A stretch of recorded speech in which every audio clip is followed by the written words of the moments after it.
What's up YouTube, Capital G here. So guys, today in this video I'm talking about two decks. I'm talking about Infernity and X-Sabers. This is going to be kind of like a blast from the past video. When I think of these two decks, I get very nostalgic despite the fact that it wasn't too long ago that these decks were in their heyday.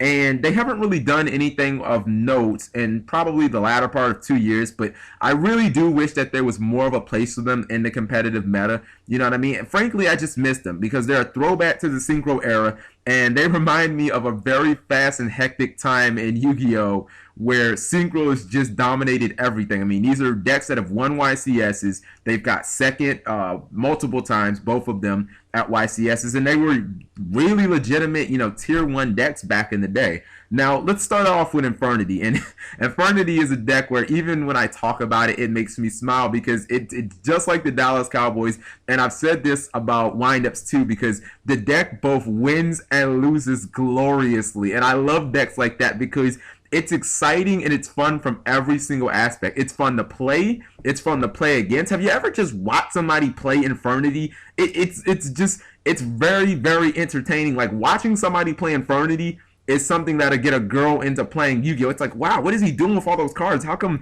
those brown cards are turning into to white cards? And oh my goodness, it's so fast. Like you spend like 15 minutes for one turn with Infernity, and it's really fun deck. Now, actually, despite the fact that both of these decks get absolutely hammered by Macro Rabbit, and that's a whole different topic, but we'll talk about the matchups for Infernity right now. When I looked at the top 4 decks, let's say in no order, Agents, Windups, and Mermill, I actually think that Infernity has pretty decent matchups against those decks, and my sole reason for this is none of those decks play defense particularly well. Windups play pretty decent defense, but this is not like Hero or Rabbit. The thing about Infernity is Infernity would commonly lose to decks that could play Stranglehold defense, where, your back row is always overloaded.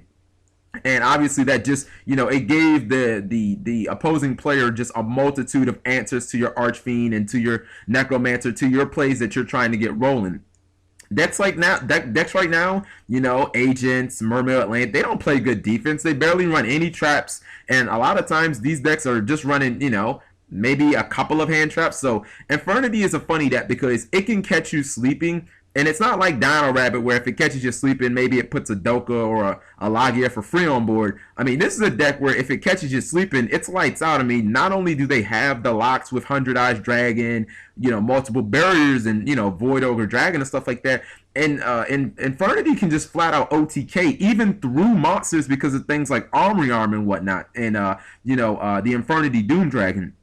Now, people look at Infernity and they think that it's a degenerative deck. People always say, oh, well, I'm beating you when you topped an Archfiend or a Necromancer or a Mirage and you win. I understand that mindset, but I have always had the opinion and the viewpoint of, if you're telling me that nothing in my deck works if I have a hand, then basically what you're saying is I have no failsafe. I have no backup plan. If my plan does not go off without a hitch, I will lose the game.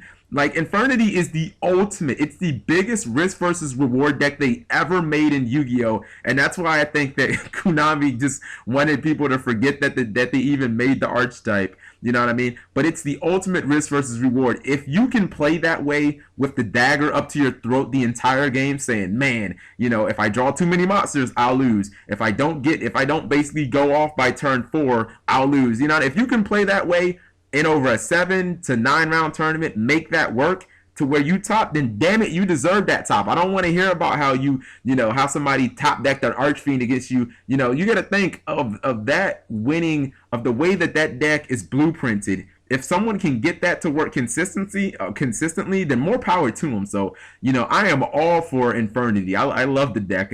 Actually, now that Barrier has been reprinted, don't be surprised if I end up playing it at a regional. The second deck, X-Sabers. X-Sabers is a deck where, back in the day when Rescue Cat was legal, oh my goodness, with Cold Wave, this deck was just flat out nuts. They had ways to just, they used to gold start for Rescue Cat, go +2s. And one thing that's always been odd to me is why the deck never really used Saberhold. Like, I understand that it didn't work when you didn't have an X-Saber on the field, but Saberhold's always been a ridiculously great card.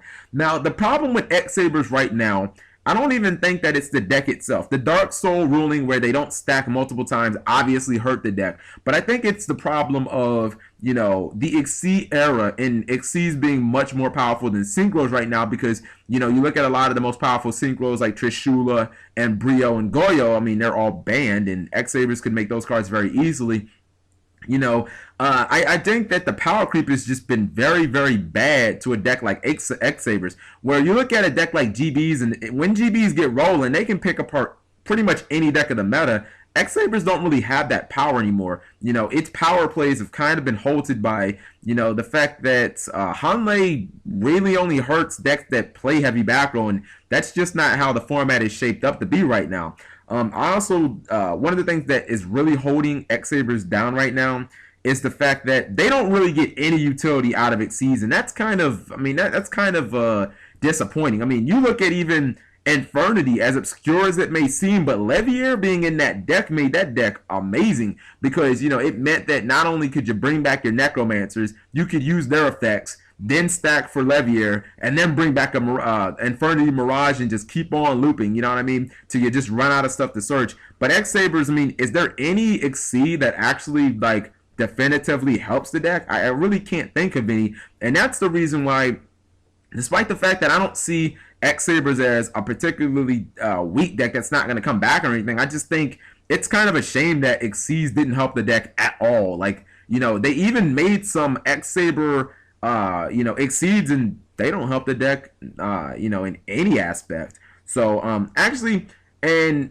X-Sabers is a deck right now. I look at the top 4 matchups, and I don't really see any of them being advantageous. I look at Mermail Atlanteans, and that's one of those decks where you don't have the power in X-Sabers or the speed to knock that deck out when it's, you know, maybe it just starts off with an Undying and just passes. Like, you don't have the power to knock that deck out.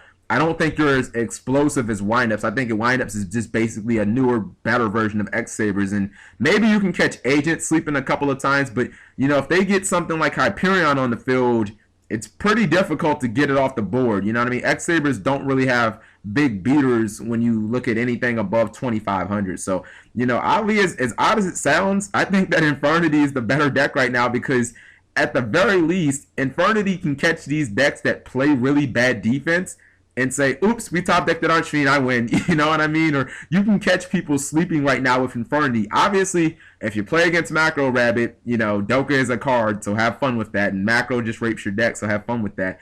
But, you know, I think that Infernity is probably the better deck right now. So let me know what you guys think. I know, again, people probably hated the hell out of these two decks, but, you know, I just thought it would be fun to talk about them. Thank you guys for watching as always, and I'll talk to you later.